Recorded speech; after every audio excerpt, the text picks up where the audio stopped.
Assalamualaikum warahmatullahi wabarakatuh. Baiklah, di sini saya akan menjelaskan tugas pemrograman mahir. Saya sebagai moderator, yaitu kami akan menjelaskan tentang resume algoritma, beberapa algoritma. Di sini rekan teman saya yang pertama adalah Abdul Haris Kurnia Sandi Harahap dengan NIM 12050116127. Yang kedua yaitu Habibur Rahman 12050113604. Dan saya sendiri Siva Salsabila dengan NIM 12050120344.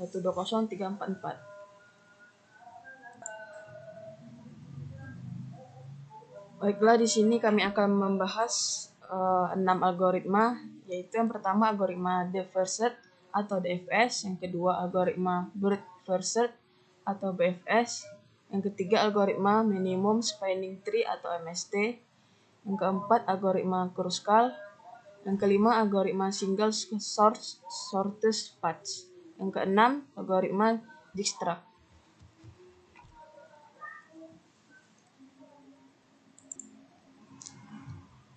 Baiklah, langsung saja masuk ke algoritma yang pertama, yaitu algoritma Depth First Search atau DFS. Di sini yang akan dibahas yaitu pengertian algoritma DFS, cara kerja, contoh algoritma DFS, kelebihan dan kekurangan algoritma DFS. Yang pertama, saya akan membahas pengertian algoritma Depth First Search atau DFS. Algoritma Depth First Search atau DFS adalah suatu metode pencarian pada sebuah pohon dengan menelusuri satu cabang sebuah pohon sampai menemukan solusi. Pencarian dilakukan pada satu node dalam setiap level dari paling kiri dan dilanjutkan pada node sebelah kanan. Jika solusi ditemukan, maka tidak diperlukan proses backtracking, yaitu penerusan balik untuk mendapatkan jalur yang diinginkan. Proses pencarian algoritma DFS ini akan dilakukan pada semua anaknya terlebih dahulu, sebelum dilakukan pencarian ke node selevel selanjutnya. Yang kedua, berbeda dengan algoritma BFS, algoritma DFS melakukan perhitungan secara terurut dari urutan terakhir. Setelah menghabiskan semua kemungkinan dari titik terakhir, barulah mundur ke titik sebelumnya, sampai pada titik pertama. Selanjutnya saya akan membahas tentang cara kerja algoritma DFS. Di sini cara kerjanya adalah mengunjungi simpul sampai level terdalam terlebih dahulu.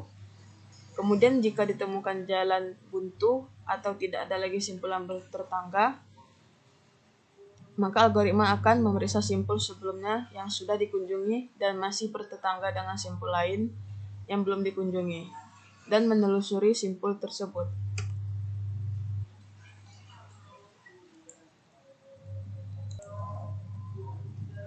Baik, langsung saja selanjutnya masuk ke contoh algoritma DFS.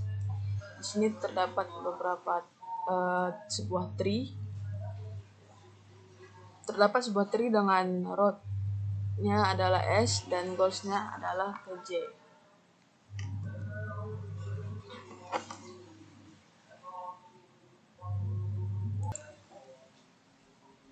Langkah pengerjaannya yaitu yang pertama, periksa apakah node tersebut merupakan goals atau tujuan. Yang kedua, periksa apakah node punya turunan atau kemungkinan lain. Jika iya, masukkan ke dalam node list. Yang ketiga, jika semua kemungkinan dari node sudah habis, barulah mundur ke titik sebelumnya, sampai pada titik pertama. Note atau catatan, di sini expand node, yaitu node yang telah dikunjungi. Selanjutnya node list, yaitu daftar node yang akan dikunjungi.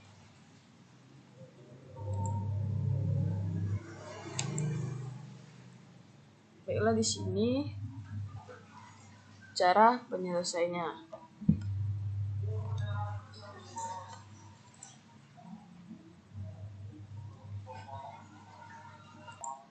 Baiklah, cara penyelesaiannya adalah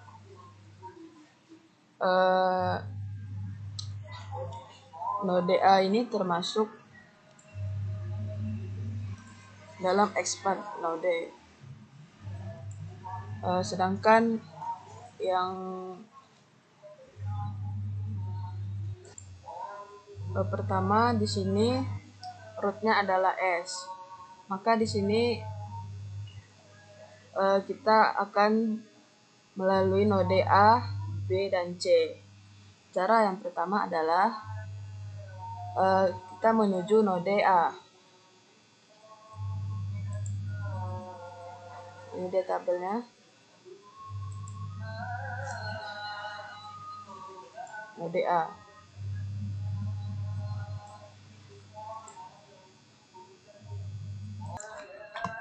Pertama tadi kita periksa node A apakah dia tujuan atau goals, dan ternyata tidak karena goals di sini adalah J. Maka node A itu termasuk not goals. Maka yang tersisa adalah D, E, B, C. Dan kita lanjut ke node E. Di sini node E, kita akan periksa node E apakah memiliki anak, karena di dalam algoritma DFS ini yang kita kerjain dahulu adalah sebelah kiri. Jika dia memiliki anak, maka kita akan menurunkan anaknya dulu. Yang selanjutnya kita periksa apakah F merupakan goals atau tujuan yang akan kita cari. Tidak, karena di sini yang awalnya adalah tujuannya J.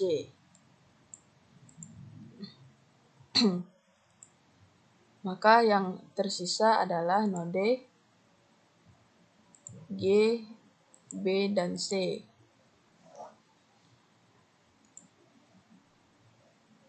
Selanjutnya kita di sini masuk ke node, balik lagi ke atas, masuk ke node B. Apakah B mempunyai anak? Ya, dia memiliki anak H. Tetapi B bukan sebuah goals, maka di sini ditulis B not goals. Maka di sini node list dari B adalah H dan C, yaitu H dan C. Selanjutnya kita masuk ke node H.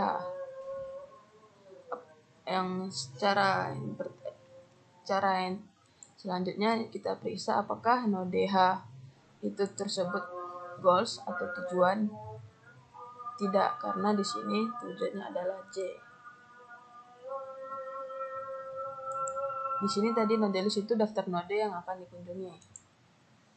Maka dari node list H yaitu I, J, dan K.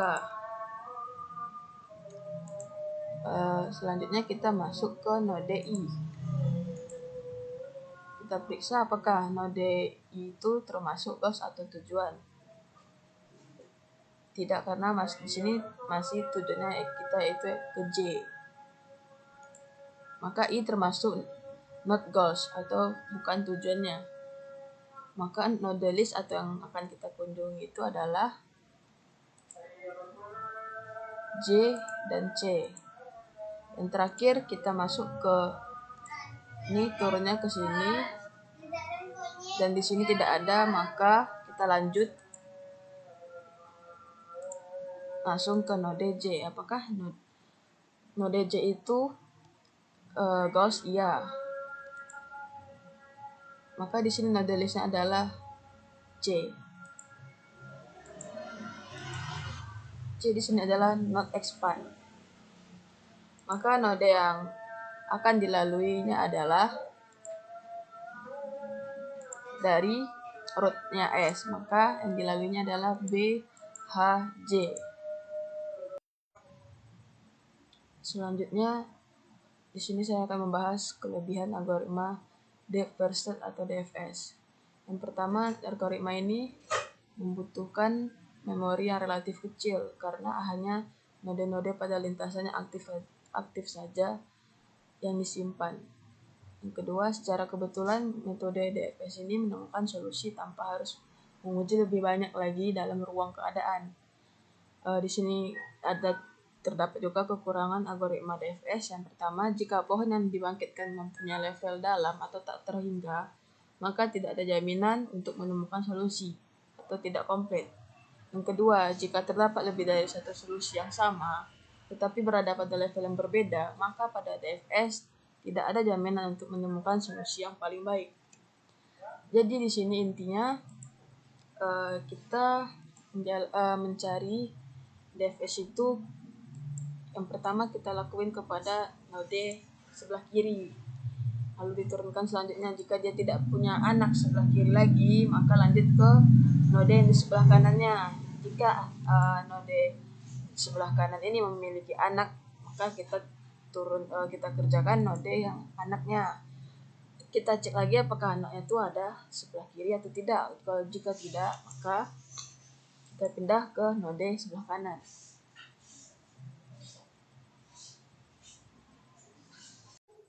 Baik, saya Abdul Haris. Saya akan membacakan materi tentang algoritma BFS atau Broad First Search dan juga algoritma SSSP atau Single Source Shortest Path.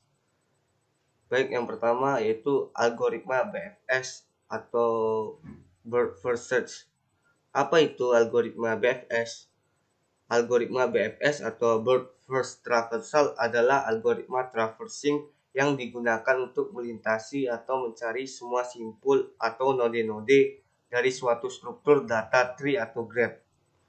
Yang mana pada algoritma BFS ini, pencarian itu dimulai dari pemilihan node awal, kemudian dilanjutkan dengan pencarian bertahap level demi level untuk memeriksa seluruh node pada kedalaman tertentu sebelum masuk ke level yang lebih dalam lagi, hingga ditemukannya tujuan atau goal state.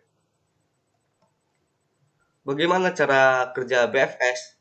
Sebelum kita mulai, bagaimana cara kerja BFS? Kita harus terbiasa dengan struktur data utama yang terlibat atau terdapat di dalam algoritma BFS. Salah satunya yaitu QW yang merupakan struktur data abstrak yang mengikuti prinsip first in first out atau FIFO, yang mana data yang dimasukkan terlebih dahulu itu merupakan data yang diakses lebih dahulu. Struktur data ini terbuka di kedua ujungnya, di mana satu ujung selalu digunakan untuk memasukkan data atau disebut dengan NQW, dan ujung lainnya digunakan untuk menghapus data atau yang disebut dengan DQW. Nah, sekarang kita lihat bagaimana langkah-langkahnya. Yang pertama, kita itu harus mengambil antrian kosong. Yang kedua, kita pilih node awalnya, terus kita kunjungi node tersebut dan kita masukkan ke dalam antrian. Yang ketiga yaitu kita lihat apakah antrian itu kosong atau tidak. Jika antrian itu tidak kosong, maka kita ekstrak node dari antrian dan kita masukkan node anaknya. Terus kita jelajahi nodenya ke dalam antrian. Angka keempat, kita cetak simpul yang diekstraksi. Bagaimana? Apakah masih bingung? Jangan khawatir. Kalian semua atau kita semua akan memahami ini dengan sebuah contoh. Langsung saja ke contohnya. Ini merupakan contoh dari algoritma BFS. Kita lihat grafik di bawah ini, yang mana ada node A yang memiliki anak, node B dan C, dan node B memiliki anak D dan E, dan node C memiliki anak F dan G. Nah, dalam kasus itu kita akan menetapkan simpul A atau node A itu sebagai simpul akar dan mulai melintasi ke bawah dan mengikuti langkah-langkah yang disebutkan di atas. Nah, ini merupakan langkah-langkahnya ya, gambar di bawah ini. Untuk penjelasannya, ini merupakan penjelasan dari gambar di atas tadi. Yang pertama, simpul A atau node A akan dianggap sebagai simpul angkar dan dimasukkan ke dalam antrian. Yang kedua, kemudian ekstrak node A dari antrian dan masukkan node anak A yaitu B dan C. Terus cetak simpul A. Yang terakhir, yang selanjutnya kita bisa melihat apakah antrian itu kosong. Apabila tidak kosong, kita memiliki simpul B dan C.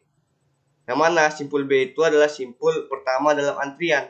Maka harus diekstrak dan kemudian masukkan simpul anak dari B, yaitu simpul D dan E. Yang terakhir, kita ulangi langkah seperti ini sampai antrian itu benar-benar kosong. Dan kita perhatikan bahwa node yang sudah dikunjungi tadi itu tidak boleh ditambahkan lagi ke dalam antrian. Jadi ketika kita sudah mengunjungi suatu node, maka kita tidak boleh menambahkannya lagi ke dalam antrian. Algoritma BFS itu memiliki beberapa kelebihan dan juga kekurangan. Kelebihan algoritma BFS diantaranya yang pertama, solusi pasti akan ditemukan oleh BFS apabila ada solusi. Yang kedua, BFS tidak akan pernah terjebak di jalur buntu. Yang ketiga, jika terdapat lebih dari satu solusi, maka akan dicari solusi dengan langkah minimal. Jadi, apabila banyak solusi yang terdapat dalam algoritma BFS, maka ditengok kembali solusi mana yang lebih optimal, solusi mana yang lebih sedikit langkah kerjanya, maka itu yang dipakai. Dan kekurangan algoritma BFS-nya diantaranya yang pertama, kendala memori karena algoritma BFS itu menyimpan semua node dari level saat ini untuk melanjutkan ke level berikutnya. Jadi memori yang dipakai dalam algoritma BFS ini merupakan memori yang berukuran besar karena algoritma BFS ini menyimpan semua node dari level awal sampai ditemukannya goal state atau tujuannya. Yang kedua, jika solusi jauh, maka membutuhkan waktu yang lama. Ya, mungkin itu saja materi yang bisa saya bacakan dan dilanjutkan oleh rekan saya. Kepada rekan saya dipersilakan. Baik, saya Habibur Rahman akan melanjutkan penjelasan algoritma berikutnya, yaitu algoritma minimum spanning tree atau MST. Yang pertama, pengertian dari algoritma minimum spanning tree. Spanning tree terdiri dari semua nodes dalam graf dan beberapa edge, sehingga semua nodes saling terhubung. Spanning tree merupakan graf terhubung yang diperoleh dari mengikuti sirkuit dalam graf. Bobot spanning tree adalah jumlahan dari bobot edge. Dengan demikian, bobot spanning tree adalah graf terhubung yang diperoleh dari memutus sirkuit dalam graf. Tidak memiliki arah dan memiliki bobot paling minimal. Jika G adalah graf berbobot, maka bobot pohon merentang dari G adalah jumlah bobot semua sisi pada pohon merentang tersebut. Pohon merentang yang mempunyai bobot minimum disebut pohon merentang minimum atau minimum spanning tree. Terdapat beberapa cara pembentukan pohon merentang minimum. Cara pertama, dengan mendata semua pohon merentang dari suatu graf terhubung, kemudian cari yang memiliki bobot terkecil.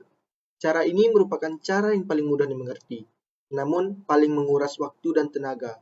Secara umum, ada dua buah algoritma yang dapat digunakan untuk membangun sebuah pohon merentang minimum. Pertama, yaitu algoritma prim, dan yang kedua adalah algoritma Kruskal. Algoritma Kruskal dan algoritma prim keduanya berbeda dalam metodologinya, tetapi keduanya mempunyai tujuan menemukan minimum spanning, yaitu algoritma Kruskal menggunakan edge dan algoritma prim menggunakan vertex yang terhubung. Yang pertama, algoritma prim. Algoritma prim adalah sebuah algoritma dalam teori graf untuk mencari pohon rentang minimum untuk sebuah graf berbobot yang saling terhubung. Ini berarti bahwa sebuah himpunan bagian dari edge yang membentuk suatu pohon yang mengandung node, di mana bobot seluruh keseluruhan dari semua edge dalam pohon diminimalisasikan. Bila graf tersebut tidak terhubung, maka graf itu hanya memiliki satu pohon rentang minimum untuk satu dari komponen yang terhubung. Algoritma ini ditemukan pada 1930 oleh matematikawan Vojtěch Jarník dan kemudian secara terpisah oleh komputer saintis Robert C. Prim pada 1957 dan ditemukan kembali oleh Dijkstra pada 1959. Karena itu, algoritma ini sering dinamai algoritma DJP atau algoritma Jarník. Pada algoritma Prim, dimulai pada vertex yang mempunyai sisi dengan bobot terkecil. Sisi dimasukkan ke dalam himpunan T adalah sisi graf G yang bersisian dengan sebuah simpul di T. Sedemikian sehingga T adalah tree. Sisi dari graf G ditambahkan ke T jika ia tidak membentuk sirkuit. Nah, jadi pada algoritma Prim ini kita cari dulu mana sisi graf G yang bersisian dengan sebuah simpul di T, lalu kita letakkan di T atau tree pohon. Lalu sisi itu kita tambahkan ke T. Dan tentu ini tidak akan membentuk sebuah sirkuit atau cycle. Algoritma Prim ini menitik beratkan pada pemilihan bobot minimum berdasarkan simpul yang kita ambil. Dan karena tidak perlu mengurutkan terlebih dahulu, algoritma Prim ini cocok untuk pohon dengan jumlah simpul yang banyak. Algoritma Prim akan selalu berhasil menemukan pohon merentang minimum, tetapi pohon merentang yang dihasilkan tidak selalu unik. Nah, sebagai catatan, 2 atau lebih edge kemungkinan mempunyai bobot yang sama, sehingga terdapat pilihan vertex. Dalam hal ini, kita dapat mengambil salah satunya. Nah, berikutnya yaitu cara kerja dari algoritma Prim. Konsep dasar yang digunakan dalam algoritma Prim yaitu, pada setiap langkah, pilih sisi dari graf G yang berbobot minimum, yang terhubung dengan pohon merentang T yang telah terbentuk dan tidak membentuk sirkuit. Langkah-langkahnya yaitu, ambil sisi dari graf yang berbobot minimum, masukkan ke dalam T. Berikutnya, pilih sisi IJ yang berbobot minimum dan bersisian dengan simpul di T. Tapi, IJ tidak membentuk sirkuit di T. Kemudian, tambahkan IJ ke dalam T atau tree. Ulangi prosedur nomor 2 sebanyak N dikurang 2 kali. Nah, berikutnya perbedaan algoritma Prim dan algoritma Kruskal. Jika pada algoritma Prim, sisi yang dimasukkan ke dalam T harus bersisian dengan sebuah simpul di T. Maka, pada algoritma Kruskal, sisi yang kita pilih tidak perlu bersisian dengan sebuah simpul di T, asalkan penambahan sisi tersebut tidak membentuk cycle atau sirkuit. Nah, berikutnya ada contoh dari algoritma Prim. Ini adalah bentuk dari grafnya, dan ini adalah tabel dari langkah-langkah proses algoritma Prim. Langsung saja kita ke langkah pertama, yaitu kita tentukan mana dia sisi yang memiliki bobot terkecil dan kita masukkan ke tree atau T, yaitu HG, sisi HG dengan bobot 1. Langkah berikutnya, kita cari lagi sisi yang berhubungan atau memiliki hubungan atau memiliki relasi gitu dengan sisi HG yang tadi, dan tentunya memiliki nilai yang terkecil. Pertama kita cek sisi yang berdekatan dengan HG yaitu HA. Sisi HA memiliki bobot 8. Berikutnya kita cek lagi ada sisi HI. Sisi HI memiliki bobot 7. Tentu 7 lebih kecil dari 8. Sekarang kita simpan dulu 7. Kita cek lagi mana sisi yang berhubungan dengan HG, yaitu sisi GI. Memiliki bobot 6. 6 lebih kecil dari bobot 7 tadi. Kita simpan lagi dan kemudian kita cari lagi mana sisi yang berdekatan atau berhubungan dengan HG, yaitu sisi GF. Sisi GF bobotnya 2. Nah, karena GF berbobot 2 lebih kecil dari sisi-sisi yang berhubungan dengan HG, maka sisi itu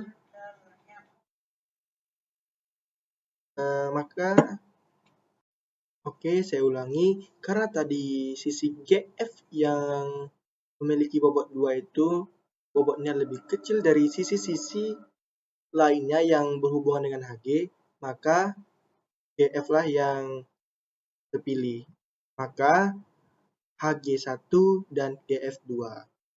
Langkah berikutnya yaitu kita cari lagi sisi mana yang berbobot minimum yang berhubungan dengan HG atau GF, yaitu sisi CF yang memiliki bobot 4. Langkah berikutnya kita cari lagi mana sisi yang terkecil yang berhubungan dengan HG atau GF atau CF, yaitu sisi CI yang memiliki bobot 2. Langkah selanjutnya kita cari lagi sisi mana sih yang memiliki bobot minimum yang berhubungan dengan sisi pada tree ini, yaitu sisi CD dan tidak membentuk sirkuit seperti pada langkah 4 ini.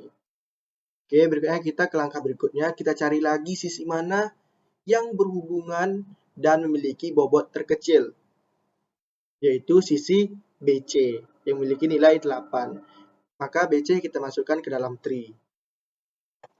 Langkah berikutnya, kita cari lagi mana sisi yang berhubungan dengan tree dan memiliki bobot minimum atau bobot terkecil, yaitu sisi AB.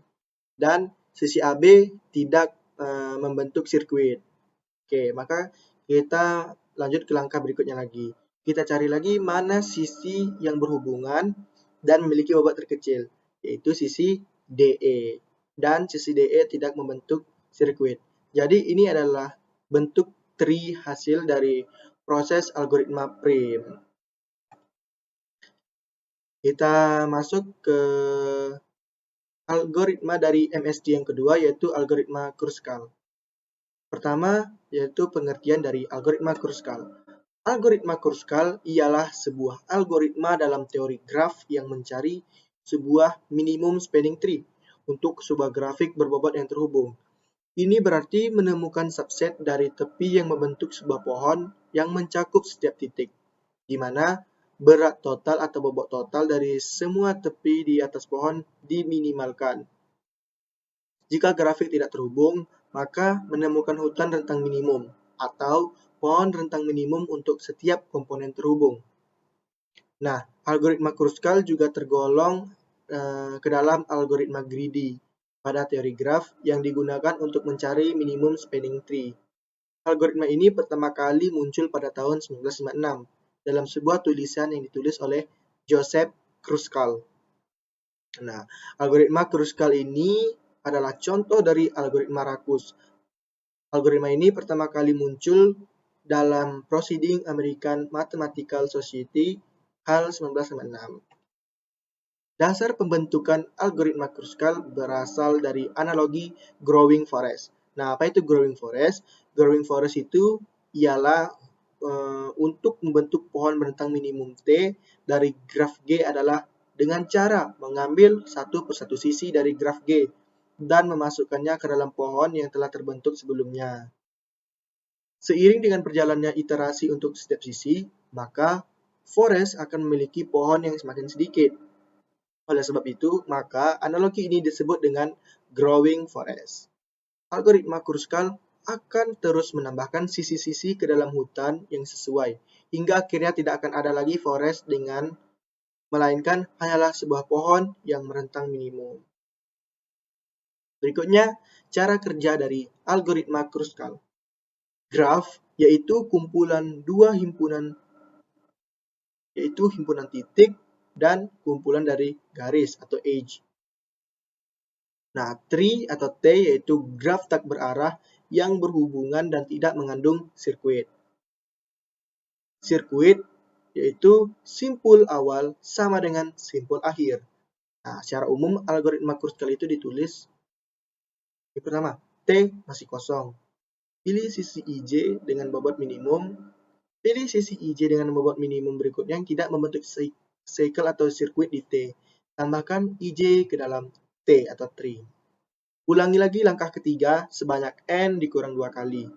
Jadi total langkahnya yaitu N dikurang 1 kali. Nah, ada karakteristik dari algoritma Kruskal. Yang pertama, sifat dari algoritma Kruskal. Sifat yang pertama, bekerja tidak hanya dengan grafik diarahkan. Yang kedua, bekerja dengan bobot dan tidak grafik tertimbang, tapi yang lebih menarik, apabila tepi yang berbobot. Yang ketiga, Kruskal adalah jenis algoritma yang menghasilkan solusi optimal MST. Nah, berikutnya langkah algoritma Kruskal. Langkahnya yaitu atur tepi berat, paling berat pertama, dan terberat terakhir. Pilih yang ringan, tidak diperiksa tepi dari diagram. Tambahkan tepi memilih ini ke pohon hanya jika hal itu tidak akan membuat siklus.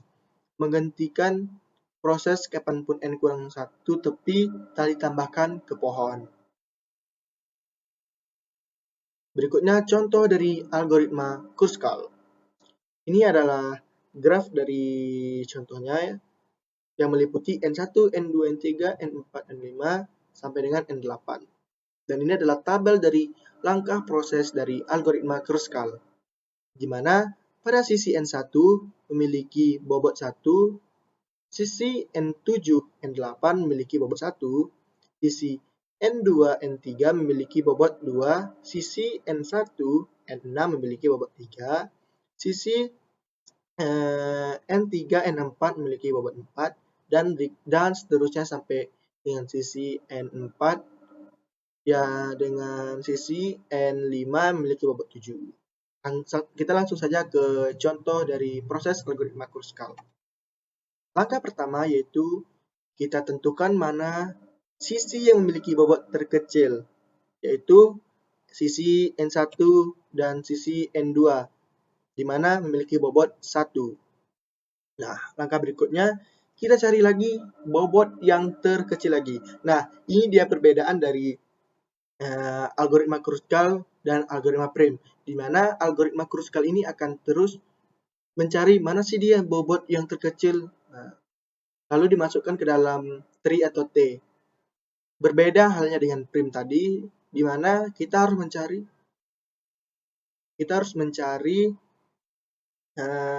mana dia sisi yang berhubungan dengan sisi sebelumnya atau sisi pertama dan memiliki bobot terkecil. Di sini dia letak bedanya. Nah, lanjut ke langkah berikutnya. Kita cari lagi mana sih sisi yang terkecil, yaitu sisi N2. Nah, bisa kita lihat di sini, sisi N2 adalah sisi yang terkecil di mana memiliki bobot 2 dibandingkan sisi-sisi lainnya. Maka kita ambil sisi N2. Tentunya tanpa membentuk sirkuit. Lanjut ke langkah berikutnya, kita cari lagi sisi mana yang terkecil. Nah, kita dapatkan sisi N1, N6 dengan bobot 6. Lanjut ke langkah kelima, yaitu kita cari lagi sisi mana yang memiliki bobot terkecil dan tidak membentuk sirkuit, yaitu sisi N3, N4 yang memiliki bobot 4. Berikutnya, kita cari lagi sisi mana yang memiliki bobot terkecil, yaitu sisi N2, N7 memiliki bobot 5 dan tentu tidak membentuk sirkuit. Nah, apa itu sirkuit gitu? Gimana sih cara menandakan kalau dia membentuk sirkuit? Yaitu misalnya pada step ke-6 ini N6, N7 itu bobotnya misalnya 4 dan dia memiliki bobot terkecil, kita ambil. Nah, lalu sisi N4, N8 ini memiliki bobot 4 juga gitu dan dia terkecil. Nah, tentu dari N1, N2, N3, N4, N8, N7 sampai N6 itu dia akan membentuk sebuah garis pada tree tersebut dan itu yang dinamakan sebuah sirkuit. Oke. Kita lanjut lagi ke step ke-7, yaitu kita cari lagi mana dia sisi yang memiliki bobot terkecil, yaitu sisi N4, N7 yang memiliki bobot 7. Oke. Nah, itulah dia tadi penjelasan mengenai contoh dari algoritma Kruskal. Nah, next, kelebihan dan kekurangan dari algoritma Kruskal. Ada dua macam algoritma tipe greedy yang dapat memenuhi pemecahan masalah pohon merentang ini, yaitu algoritma Prim dan algoritma Kruskal. Berikut adalah kelebihan dan kekurangan algoritma Kruskal dibanding dengan algoritma Prim. Yang pertama, kelebihan dari algoritma Kruskal. Algoritma Kruskal sangat cocok digunakan saat graf memiliki sisi berjumlah sedikit, namun memiliki sangat banyak simpul karena orientasi kerja algoritma ini ialah berdasarkan pada urutan bobot sisi, tidak berdasarkan simpul. Nah, berikutnya kekurangan dari algoritma Kruskal, yaitu kurang cocok digunakan saat grafik lengkap atau yang mendekati lengkap, di mana setiap simpul terhubung dengan semua simpul yang lain. Karena algoritma Kruskal menitik beratkan pada pencarian sisi, di mana sisi-sisi tersebut harus diurutkan dan ini memakan waktu yang tidak sedikit. Nah, inilah dia kelebihan dan kekurangan dari algoritma Kruskal, di mana algoritma Kruskal ini lebih ke arah urutan dari bobotnya. Sedangkan kalau algoritma prim tadi itu lebih ke arah dari sisi yang berdasarkan simpulnya itu dan berurutan gitu atau berhubungan gitu. Sehingga ini dia sangat cocok digunakan saat graf memiliki sisi berjumlah sedikit. Kalau banyak nanti akan kesusahan menentukannya karena dia akan bercabang-cabang seperti itu. Itulah dia tadi pada kekurangannya. Oke, cukup. Inilah dia penjelasan saya mengenai algoritma MST dan algoritma Kruskal. Baik, algoritma yang kedua yaitu algoritma SSSP atau Single Shortest Path. Yang mana algoritma SSSP ini memiliki dua macam algoritma yang digunakan untuk memecahkan masalah single shortest path. Yang mana ada namanya algoritma Bellman-Ford. Algoritma Bellman-Ford ini merupakan algoritma yang digunakan untuk memecahkan masalah single shortest path yang memiliki edge dengan bobot negatif. Jadi algoritma Bellman-Ford ini memiliki edge dengan bobot negatif. Selanjutnya ada algoritma Dijkstra, yang mana merupakan algoritma yang digunakan untuk memecahkan masalah single shortest path yang memiliki edge dengan bobot positif. Nah, algoritma Dijkstra ini kebalikan dari algoritma Bellman-Ford. Nah, Bellman-Ford itu memiliki edge bobot negatif, sedangkan Dijkstra ini memiliki bobot positif. Begitu kira-kira. Dan materi selanjutnya akan disampaikan oleh rekan saya. Pada rekan saya persilakan. Oke, selanjutnya saya akan membahas algoritma yang keenam, yaitu algoritma Dijkstra. Seperti yang pertama tadi, di sini akan dibahas pengertian algoritma, langkah-langkah algoritma Dijkstra, contoh algoritma Dijkstra, dan kelemahan dan kelebihan algoritma Dijkstra. Di sini, di mana algoritma Dijkstra ini adalah sama dengan algoritma SSSP tadi. SSSP tadi yang single shortest path itu akan dijelaskan oleh Abdul Haris. Di sini adalah kelanjutannya atau lebih mengenal dalam lagi tentang algoritma Dijkstra. Pengertiannya itu algoritma Dijkstra atau sesuai penuhnya Escher-Dijkstra adalah sebuah algoritma yang dipakai dalam memecahkan permasalahan jarak terpendek atau short path problem untuk sebuah graf berarah atau directed graph. Algoritma ini dipublikasikan pada tahun 1959 jurnal Numeracy Mathematics yang berjudul A Note on Two Problems in Connection with Graph dan dianggap sebagai algoritma Grady.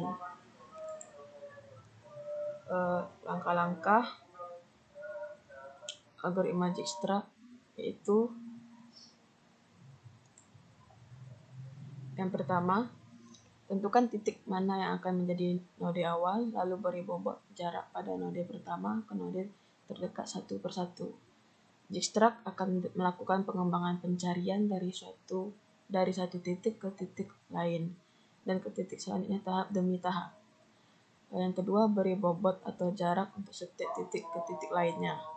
Lalu set nilai 0 pada node awal dan tidak dan nilai tak hingga terhadap node lain atau belum terisi. 3. Set semua node yang belum dilalui dan set node awal sebagai node keberangkatan. Keempat, dari node keberangkatan, pertimbangkan node tetangga yang belum dilalui dan hitung jaraknya dari titik keberangkatan. Jika jarak ini lebih kecil dari jarak sebelumnya atau yang telah terekam sebelumnya, hapus data lama, lalu simpan ulang data jarak dengan jarak yang baru. Yang kelima, saat kita selesai mempertimbangkan setiap jarak terhadap node tetangga, tandai node yang telah dilalui sebagai node dilewati. Node yang dilewati tidak akan pernah dicek kembali. Jarak yang disimpan adalah jarak terakhir dan yang paling minimal bobotnya. Yang keenam itu caranya, set node yang belum dilewati dengan jarak terkecil atau node keberangkatan. Sebagai node keberangkatan, selanjutnya ulangi langkah yang kelima. Di sini masuk ke contoh algoritma Dijkstra.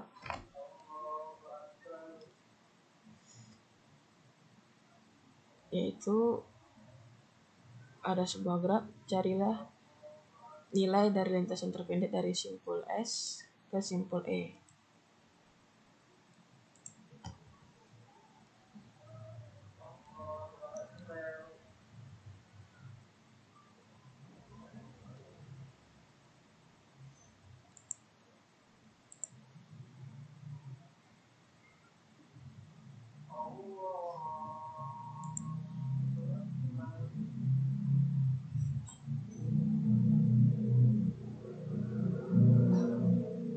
Di sini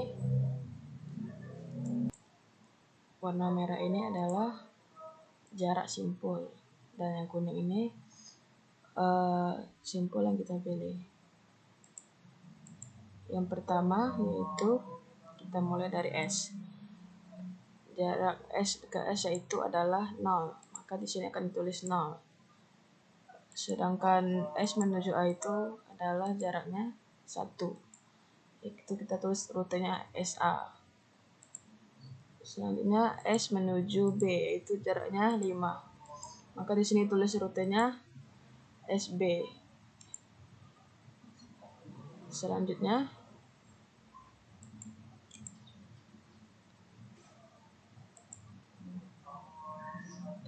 itu S ke C dan D. Itu tidak bisa dijangkau, maka di sini kita tulis nilainya tak hingga atau infinity.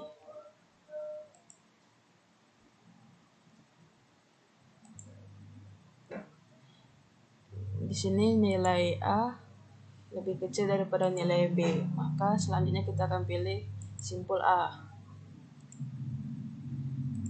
Berarti di sini simpul A ke S sama dengan 0.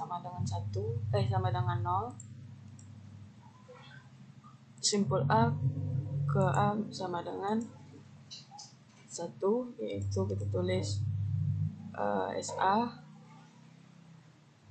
Simpul di sini simpul S ke B.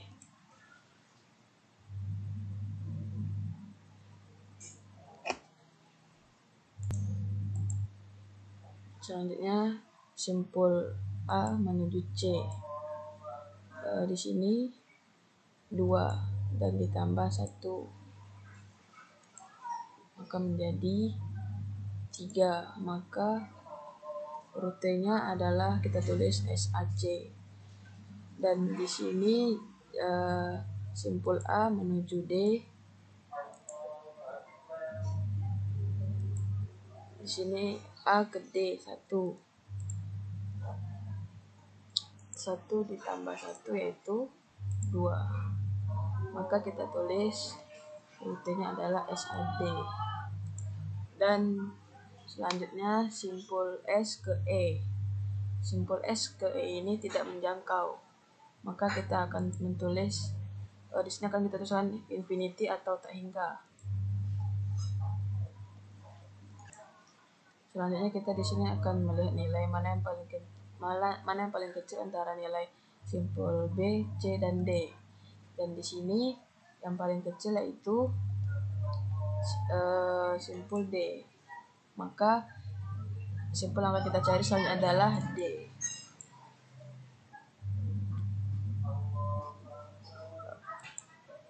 Yaitu D2. Selanjutnya kita pilih simpul D. Di sini simpul D. D ke S itu adalah 0. Kita harus menentukan ini dulu. Selanjutnya D ke A. D ke A itu 1.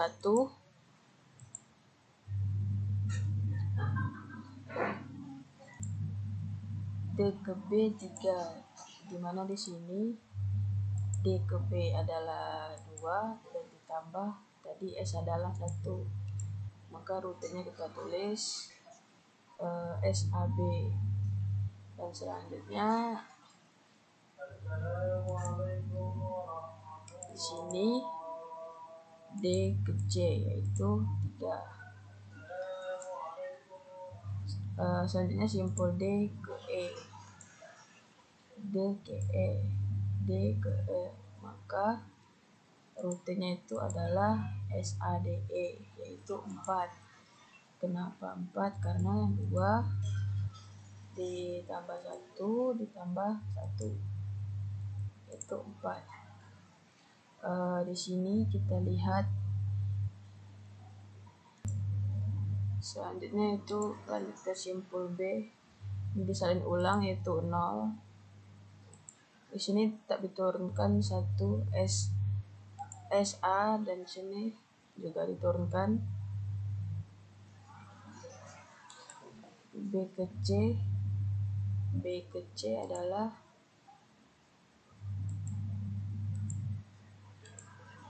2. B ke C adalah 3. B ke C 2 tambah 1 3. Maka selanjutnya ini tetap diturunkan. Ini B ke E yaitu B ke E. B ke E berarti di sini 4. Karena adalah kita terus rutenya SAD. Di sini masuk ke simpul C. Itu ini kita turunkan, hanya ini yang kita cari yaitu C ke E. Itu kita hanya bisa memakai ini SABD ini yaitu, maka di sini rutenya adalah SAD. Maka kesimpulannya adalah kesimpulan lintasan terpendek yaitu SAD atau SAC yaitu dengan nilai 4. Selanjutnya kelebihan dan kelemahan algoritma Dijkstra. Yang pertama, algoritma Dijkstra dapat digunakan untuk memetakan jalur alternatif pada jalur utama mengalami hambatan. Yang kedua, algoritma Dijkstra dapat digunakan untuk menyelesaikan permasalahan rute terpendek dan aliran maksimum. Elemen-elemen bobot dari rute tersebut berupa jarak tempuh, biaya, maupun hal lainnya. Yang ketiga yaitu pada implementasi yang menggunakan algoritma Dijkstra ini, pada sistem akan terputus dari web server jika terdapat suatu node pada graf yang terdiri sendiri atau tidak terhubung.